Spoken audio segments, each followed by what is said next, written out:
दोस्तों, 70 और 80 के दशक का वो सुनहरा दौर जब हिंदी सिनेमा में खूबसूरती सिर्फ चेहरे में नहीं बल्कि अदाओं, मासूमियत और आंखों की गहराई में बसती थी।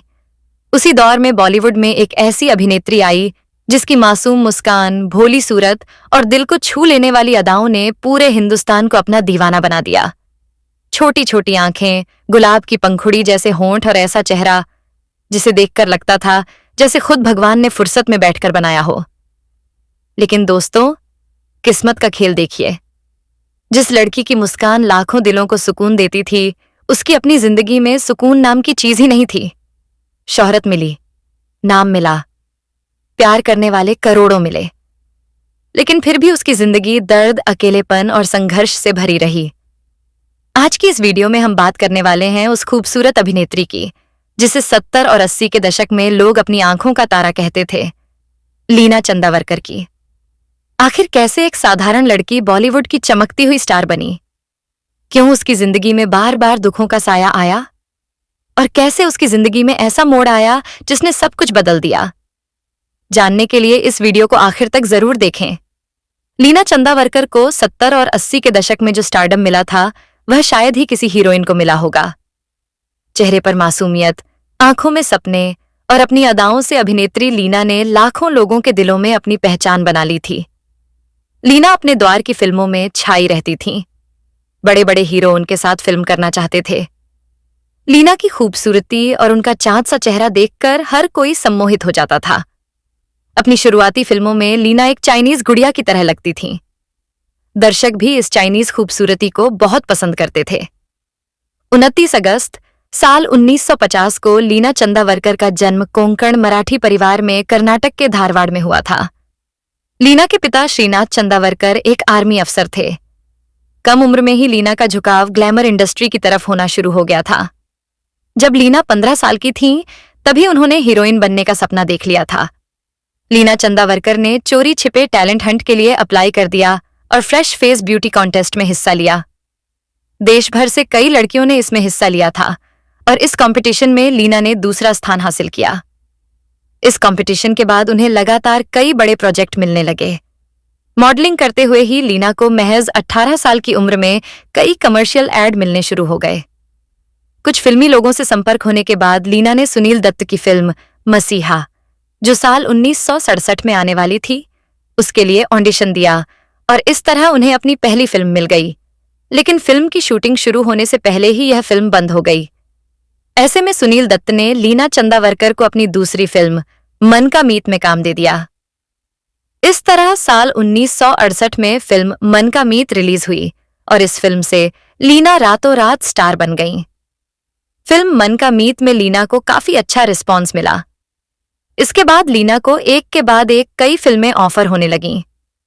लीना ने अभिनेता जितेंद्र के साथ रोमांटिक फिल्म हमजोली में काम किया और जल्द ही लीना फिल्मों का एक बड़ा नाम बन गई। फिल्म महबूब की मेहंदी में लीना चंदावरकर ने अभिनेता राजेश खन्ना के साथ काम किया था। हालांकि यह फिल्म बॉक्स ऑफिस पर अच्छा रिस्पॉन्स नहीं दे पाई थी, लेकिन इस फिल्म के गाने आज भी लोग गुनगुनाते हैं। लीना की फिल्म विदाई उनकी सबसे बड़ी हिट फिल्मों में से एक थी। 70 के दशक में हेमा मालिनी और मुमताज सबसे ज्यादा मशहूर एक्ट्रेस मानी जाती थीं। हालांकि चंद हिट फिल्मों के बाद लीना ने भी टॉप एक्ट्रेसेस की लिस्ट में अपनी जगह बना ली। साल 1969 से लेकर 1979 तक इन 10 सालों में लीना ने उस समय के लगभग हर बड़े सुपरस्टार के साथ काम किया। उन्होंने राजेश खन्ना के साथ महबूब की मेहंदी में काम किया तो अभिनेता दिलीप कुमार के साथ फिल्म बैराग में नजर आईं।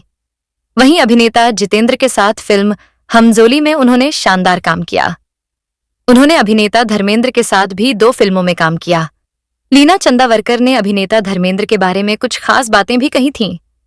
दरअसल साल 1969 की फिल्म रखवाला में पहली बार लीना चंदावरकर ने अभिनेता धर्मेंद्र के साथ काम किया था। इसके बाद साल 1975 में आई फिल्म एक महल हो सपनों का में भी उन्होंने धर्मेंद्र के साथ काम किया। इस फिल्म में उनके साथ धर्मेंद्र और शर्मिला टैगोर भी नजर आए थे। लीना चंदावरकर बताती हैं कि जब उनके पति सिद्धार्थ का इलाज चल रहा था, तब उन्हें मुंबई के जसलोक हॉस्पिटल में भर्ती कराया गया था। उनके इलाज के लिए कुछ दवाइयां ऐसी थीं जो उस समय उपलब्ध नहीं थीं। तभी धर्मेंद्र ने सिद्धार्थ का हाल जानने के लिए लीना को फोन किया। लीना रो पड़ी और उन्हें बताया कि कुछ दवाइयां नहीं मिल रही हैं। इसके बाद धर्मेंद्र ने बहुत कम समय में वह दवाइयां अरेंज करवा दी। इस पर लीना चंदावरकर ने कहा था कि धर्मेंद्र ने मेरे पति की जान बचाई थी। सिद्धार्थ के इलाज के दौरान कुछ और दवाइयां भी चाहिए थीं, जो उस समय सिर्फ लंदन में मिल रही थीं। इसके बाद लीना ने फिर धर्मेंद्र को कॉल किया और अपनी सारी परेशानियां उन्हें बताईं। धर्मेंद्र ने लंदन में अपने जान पहचान वालों से संपर्क किया। उनके एक जानकार एयरलाइंस में कप्तान थे। उनकी मदद से सिर्फ 1-2 दिन में ही दवाइयां लंदन से मुंबई पहुंच गईं। खुद धर्मेंद्र अपनी ओपन जीप चलाकर एयरपोर्ट से दवाइयां लेने गए। लीना ने बताया कि मुझे इस बात का तब पता चला जब किसी ने बताया कि धर्मेंद्र हॉस्पिटल के एंट्रेंस पर किसी को ये दवाइयां देकर चुपचाप चले गए हैं। इन दवाइयों की कीमत करीब 90,000 रुपए के आसपास थी। बाद में लीना चंदावरकर धर्मेंद्र के घर पैसे देने गईं तो धर्मेंद्र सिर्फ नाराज ही नहीं बल्कि गुस्सा भी हो गए। धर्मेंद्र ने लीना के भाई को मजाक में मुक्का दिखाते हुए कहा, 2 किलो का हाथ देखते हो, इससे तुम्हारी पिटाई कर दूंगा। जो मैंने किया है, क्या तुम लोग मेरे लिए ऐसा नहीं करते? इस तरह लीना चंदावरकर के बुरे समय में अभिनेता धर्मेंद्र ने उनका पूरा साथ दिया था। धर्मेंद्र से जुड़ा यह किस्सा लेखक राजीव विजयकर ने अपनी किताब Dharmendra not just a he man में भी लिखा है। आपको बता दें कि महज 24 साल की उम्र में अभिनेत्री लीना चंदावरकर ने सिद्धार्थ बांदोड़कर से अरेंज मैरिज कर ली थी। सिद्धार्थ एक नामी पॉलिटिकल फैमिली से ताल्लुक रखते थे। उनसे शादी करने के लिए लीना ने कई फिल्में छोड़ दी और कुछ अधूरी फिल्में भी छोड़ दी। लेकिन शादी के महज 11 दिन बाद ही सिद्धार्थ के साथ एक बड़ा हादसा हो गया। दरअसल वह अपने घर पर ही अपनी बंदूक साफ कर रहे थे, तभी गलती से गोली चल गई और उन्हें ही लग गई। हालत गंभीर होने पर उन्हें अस्पताल में भर्ती कराया गया। कई कोशिशों और इलाज के बावजूद 11 महीने बाद सिद्धार्थ की मौत हो गई। उस समय लीना की उम्र सिर्फ 25 साल थी। एक्ट्रेस ने फिल्मफेयर को दिए इंटरव्यू में बताया था कि वह और सिद्धार्थ हनीमून पर जाने की तैयारी कर रहे थे।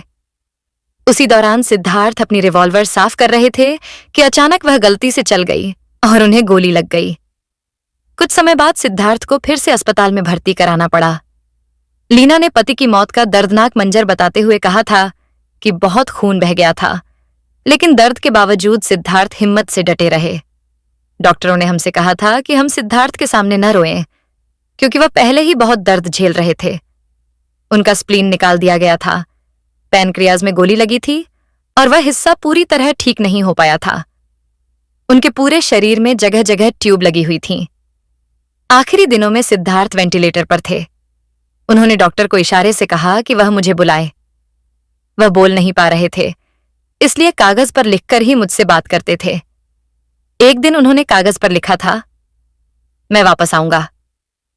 लेकिन किस्मत को कुछ और ही मंजूर था और साल 1976 में सिद्धार्थ की मृत्यु हो गई। सिद्धार्थ की मौत के बाद लीना की जिंदगी पूरी तरह बिखर गई। एक्ट्रेस ने बताया था कि वह इस हादसे के बाद डिप्रेशन में चली गई थीं। उनके पिता उन्हें वापस धारवाड़ ले गए। एक दिन सुबह मैं बरामदे में खड़ी थी। मैंने पड़ोसन को तुलसी में पानी डालते देखा। मैं उसे देखकर मुस्कुरा दी, लेकिन वह डर के मारे तुरंत अंदर भाग गई। उसे लगा कि मैं मनहूस हूं। सुबह सुबह एक विधवा को देखना अशुभ माना जाता है। लीना चंदावरकर ने आगे बताया था कि रिश्तेदार भी उन्हें ताने मारते थे। एक बार गुस्से में आकर मैंने स्नैक्स की प्लेट उठाकर कुछ रिश्तेदारों की तरफ फेंक दी थी। मैं बस दवाइयां खाती रहती और सोती रहती। मेरी हालत ऐसी हो गई थी कि मैं किसी को भी अपने आसपास नहीं देखना चाहती थी। फिर जैसे तैसे मैंने खुद को संभाला और उन फिल्मों को पूरा करने के लिए मुंबई लौट आई जो अधूरी रह गई थीं। फिल्मों में दोबारा वापसी करते हुए उन्होंने दिलीप कुमार के साथ फिल्म बैराग में काम किया। यह दिलीप कुमार की बतौर हीरो आखिरी फिल्म थी, लेकिन बॉक्स ऑफिस पर यह फिल्म फ्लॉप रही। इसके बाद लीना ने यारों का यार, आखिरी गोली और नालायक जैसी फिल्मों में काम किया। फिर फिल्म प्यार अजनबी है में साथ काम करते हुए किशोर कुमार को लीना चंदावरकर पसंद आ गईं। लीना चंदावरकर ने अपने और किशोर कुमार के बारे में बताते हुए कहा था कि मैं किशोर कुमार से सबसे पहले हमारी फिल्म के सेट पर मिली थी। उस समय संजीव कपूर ने मजाक में मुझसे कहा था कि मुझे किशोर कुमार को राखी बांध देनी चाहिए, नहीं तो वह मुझसे शादी कर लेंगे। उस समय मुझे बिल्कुल अंदाजा नहीं था कि उनकी कही हुई बात एक दिन सच हो जाएगी। एक्ट्रेस ने आगे बताया कि जब मैं पहली बार किशोर कुमार से मिली तो उन्होंने सबसे पहली बात यही कही कि अगर मैं लाइफ में सेटल होना चाहती हूं तो वह प्रपोजल के साथ तैयार हैं। पहले तो मुझे समझ ही नहीं आया कि वह क्या कह रहे हैं, लेकिन जब उन्होंने साफ साफ बताया कि वह मुझसे शादी करना चाहते हैं तो मैं पूरी तरह शॉक्ड हो गई और तुरंत उनका प्रपोजल रिजेक्ट कर दिया। लीना ने आगे बताया कि कुछ हफ्तों बाद मेरी पापा से बहस हो गई। उन्होंने मुझे मुसीबत कह दिया था। ये सुनकर मुझे बहुत गुस्सा और दुख हुआ। फिर मैंने घर छोड़ने का फैसला कर लिया और किसी से शादी करके अपनी जिंदगी शुरू करने का मन बना लिया। मुझे आज भी याद है कि मैं मुंबई के कार्टर रोड जा रही थी। उसी दौरान मैंने किशोर जी को फोन किया और उनसे पूछा कि अगर उनका प्रपोजल अभी भी है तो मैं शादी के लिए तैयार हूं। और इस तरह हमारी शादी हो गई। लीना की जिंदगी में इस तरह आए हरफन मौला किशोर कुमार, जिनसे उन्होंने एक बार फिर प्यार करना सीखा। दोनों के बीच पहले दोस्ती हुई और फिर यह दोस्ती प्यार में बदल गई। लेकिन मराठी परिवार में जन्मी लीना के पिता, जो एक आर्मी अफसर थे, जब उन्हें लीना और किशोर कुमार की शादी की इच्छा के बारे में पता चला तो उन्होंने इस रिश्ते से साफ इनकार कर दिया। बताते हैं कि फिल्मी अंदाज में किशोर कुमार लीना के पिता को मनाने के लिए धारवाड़ स्थित उनके घर पहुंच गए। घर के बाहर ही बैठकर वह नफरत करने वालों के सीने में प्यार भर दूं, यह गाना गाने लगे। वैसे तो आर्मी अफसर होने के नाते लीना के पिता काफी सख्त स्वभाव के थे, लेकिन किशोर कुमार की कोशिशों और उनके गाने से उनका दिल पिघल गया और आखिरकार उन्होंने इस रिश्ते को स्वीकार कर लिया। इसके बाद साल 1980 में किशोर कुमार और लीना चंदावरकर की शादी हो गई। शादी के बाद उनके घर एक बेटे का जन्म हुआ, जिसका नाम सुमित कुमार रखा गया। शादी के तुरंत बाद और मां बनने के बाद लीना ने फिल्मों में काम करना लगभग पूरी तरह बंद कर दिया। उनकी आखिरी फिल्म ममता की छांव में थी, जो साल 1990 में रिलीज हुई थी। इस फिल्म में वह राजेश खन्ना के साथ नजर आई थीं। हालांकि यह फिल्म उनके फिल्म इंडस्ट्री छोड़ने के कई साल बाद रिलीज हुई थी। शादी के बाद लीना चंदावरकर और किशोर कुमार मुंबई के वार्डन रोड स्थित अपने घर में रहा करते थे। दोनों ही प्राइवेसी पसंद करते थे और बाहरी दुनिया से कम ही वास्ता रखते थे। लेकिन किस्मत को शायद लीना की खुशियां ज्यादा समय तक मंजूर नहीं थीं। शादी के सिर्फ 7 साल बाद ही 13 अक्टूबर 1987 को किशोर कुमार का निधन हो गया। बताया जाता है कि मौत से कुछ मिनट पहले तक किशोरदा पत्नी को मजाक में मरने की एक्टिंग करके डरा रहे थे। दरअसल 13 अक्टूबर की सुबह जब लीना उन्हें उठाने पहुंची तो किशोरदा बिस्तर पर चुपचाप पड़े थे। जब वह उनके पास गईं तो अचानक उन्होंने आंखें खोल दीं और मुस्कुराते हुए बोले, क्या तुम डर गई? आज मेरी छुट्टी है। उस दिन किशोरदा ने लीना से कहा था कि वह आज film river of no return देखेंगे।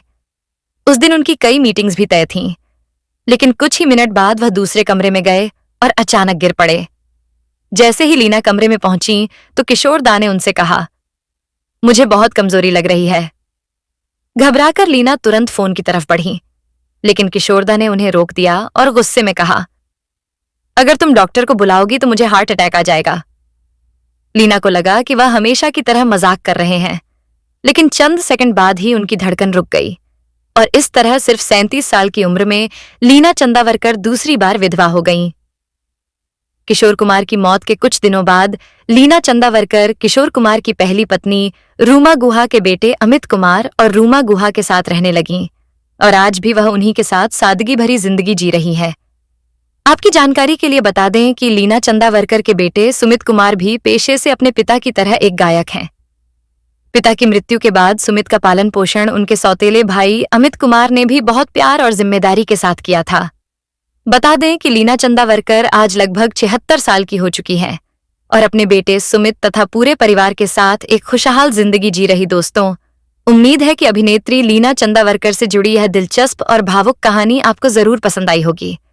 अगर आपको यह वीडियो अच्छा लगा हो तो वीडियो को लाइक जरूर करें और अगर आप लीना चंदावरकर या पुराने बॉलीवुड सितारों के बारे में और भी ऐसी अनकही कहानियां जानना चाहते हैं तो कमेंट करके जरूर बताइए। और हाँ, हमारे YouTube चैनल स्टार मनोहर बॉलीवुड को जरूर सब्सक्राइब करें ताकि बॉलीवुड की ऐसी ही दिलचस्प और अनसुनी कहानियां सबसे पहले आप तक पहुंचती रहे।